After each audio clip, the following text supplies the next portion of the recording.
Built in 1820 by Helen Keller's grandparents. This was her father's mother and daddy who moved here from Virginia and built it on 640 acres. Oh. There was a lot of ivy, English ivy, growing naturally on the property then, so that's why the family named it Ivy Green. Today we're down to 10 acres, but that ivy continues to grow everywhere, sometimes even up through the 203-year-old pine floors.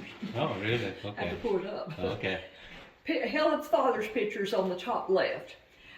His name was Arthur Keller. He was an attorney in downtown Tuscumbia, and he owned a newspaper in Tuscumbia. He married Kate Adams from Memphis, Tennessee. She was Kate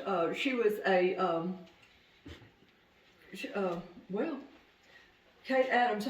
She was a descendant, is what I'm trying to say, of John and John Quincy Adams, our second and sixth president.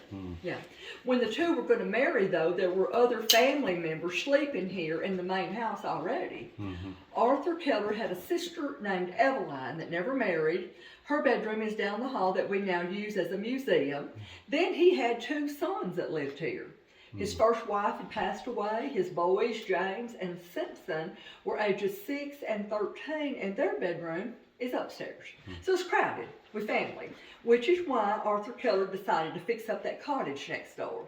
The cottage had previously been used as an office for the property. He made it into a bridal suite. That's where he and Kate slept, and that's where Helen was born. She was born with normal vision and hearing on June the 27th of 1880.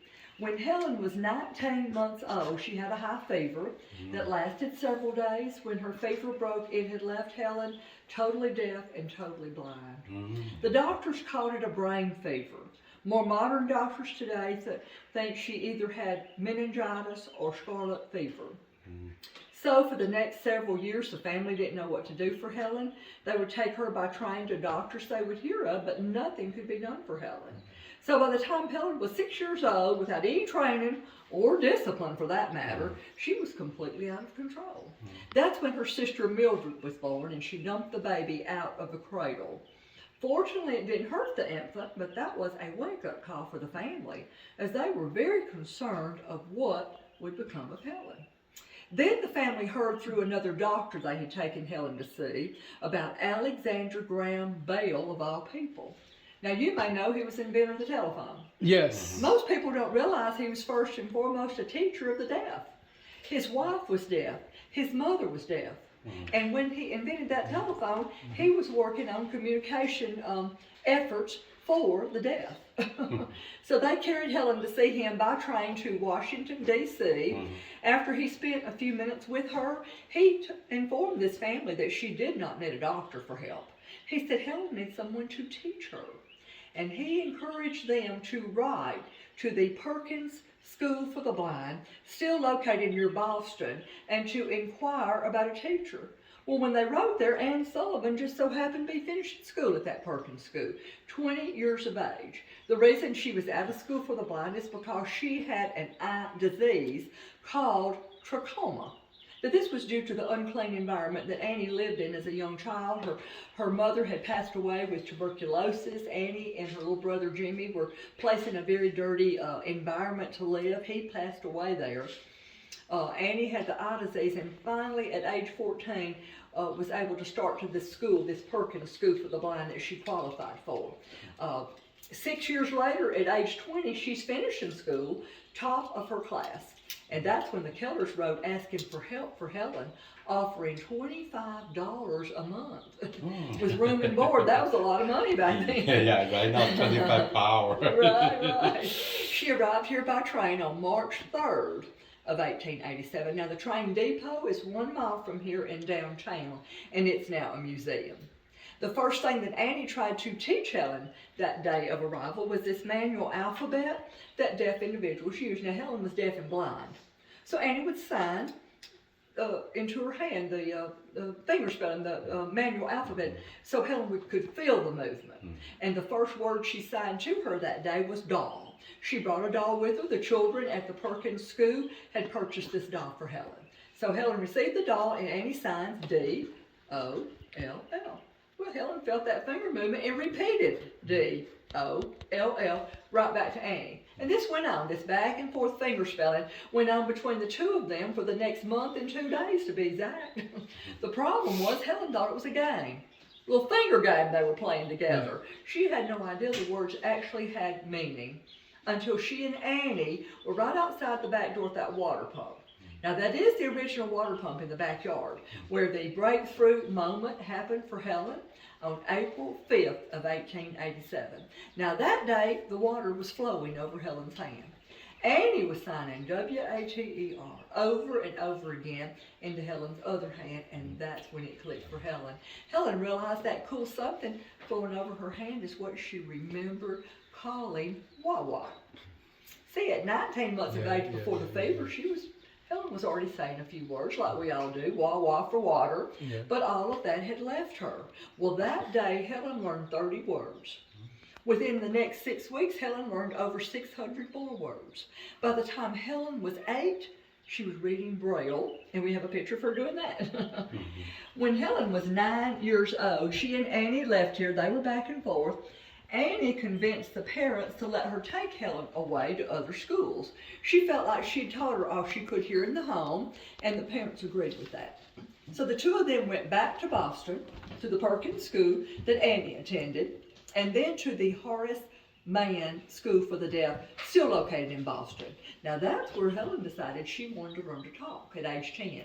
And she would learn by what is called the vibration technique. She would take her thumb and she'd feel the vibration of the throat, as well as also the, touch fingers. She'd take her fingers and touch the portions of the person's face to feel those vibrations, including the mouth and even the tongue. And the first word she spoke was it, I-T. You can go on YouTube and actually see this demonstrated by Helen and Annie. Oh. They're older. It's in black and white. It's very interesting to watch. So all this education was paid by the family. Oh yes. Oh. So Annie was rich by family. Annie was by Helen's side all through high school. After graduation, she went to prep school to prepare for college. Then she entered Radcliffe College at the age of 20. Now back in those days, Harvard and Radcliffe were separated. The men went to Harvard. Helen graduated Radcliffe in 4 years with honors, and she was the first deaf-blind person in the whole world to achieve a college degree. At some point, her IQ was checked. What's the major for her? The major? Well, yeah, people ask that, and I know it had to be, it's at least literature, English, because she wrote so many books and she spoke, and so I know she had to be in that field, She learned foreign languages as well, right? Yeah, she learned 2 other foreign languages. Yeah. You're amazing. Yeah, but her IQ was 160 when it was checked. Oh, that explains a lot. It That does explains explain a lot. Now, she started working and traveling once she graduated college and hired another lady whose name was Polly Thompson as her personal secretary. So all 3 of these ladies traveled together. Now, Helen worked for all those years with the American Foundation for the Blind.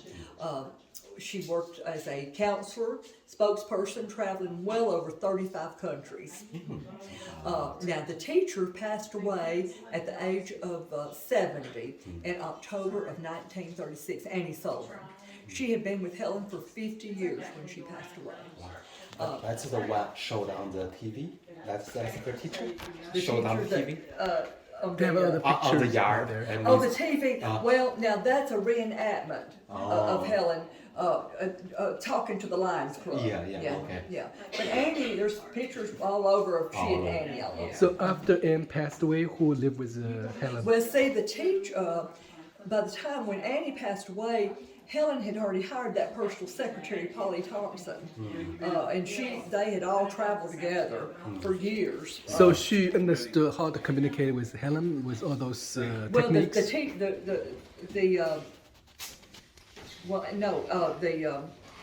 The secretary was not, because she'd been around Helen so long, so she was able to kind of take over that role and sign for Helen and communicate with Helen, the teacher. The teacher did, and then the secretary did. Oh. Now, Helen lived to be almost 88. She died 3 weeks short of that birthday on June 1st, 1968.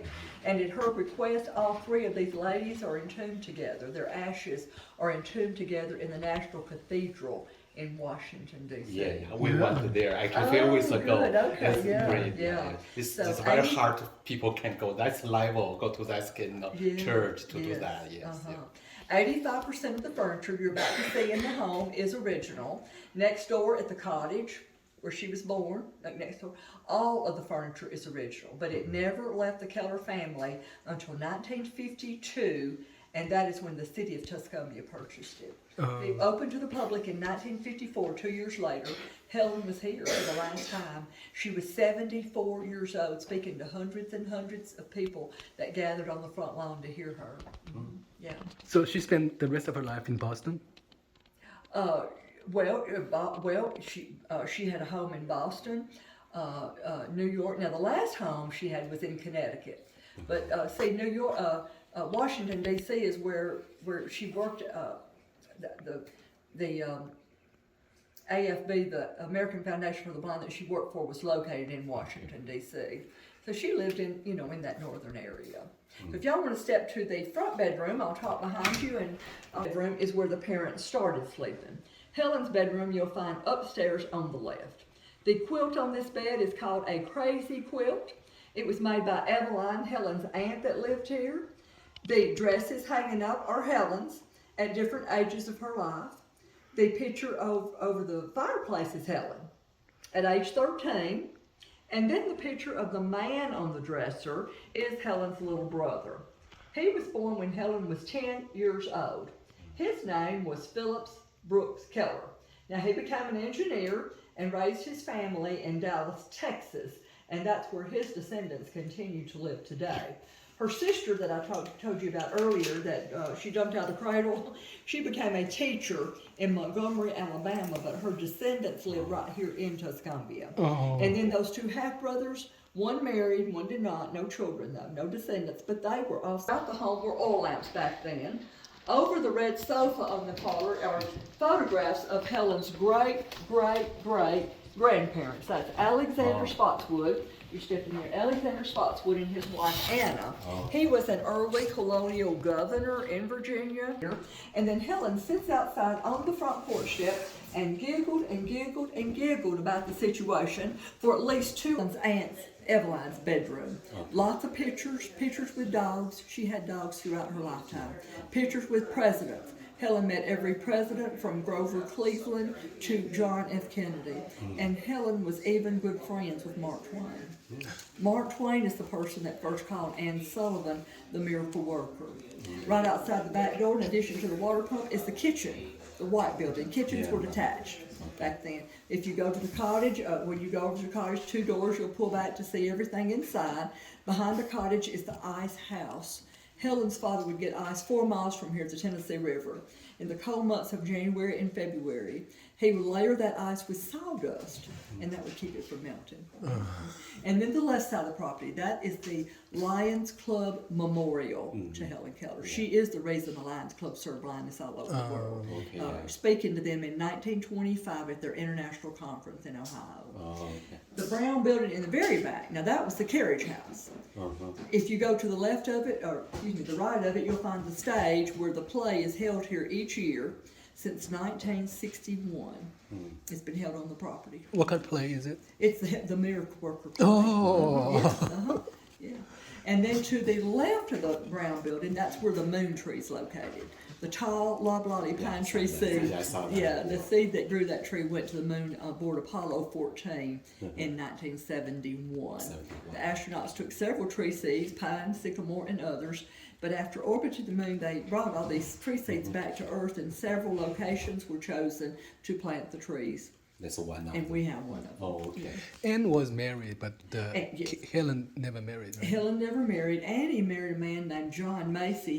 He was hired when Helen was 22 years old in college, in writing her first book. He was hired to help edit with her book. And he and Annie married. They never had children. He actually traveled with them to wherever Helen's work would take them for 10 years. But after 10 years, he wanted to pursue separate travels. Annie wouldn't leave Helen, so he traveled alone. There was never a divorce. But I guess you could call it a separation. He died 4 years before Annie did. Okay. So upstairs and outside, you'll turn your own. Let me know if you think of questions. Okay. Thank you so much, Okay. ma'am. Thank you.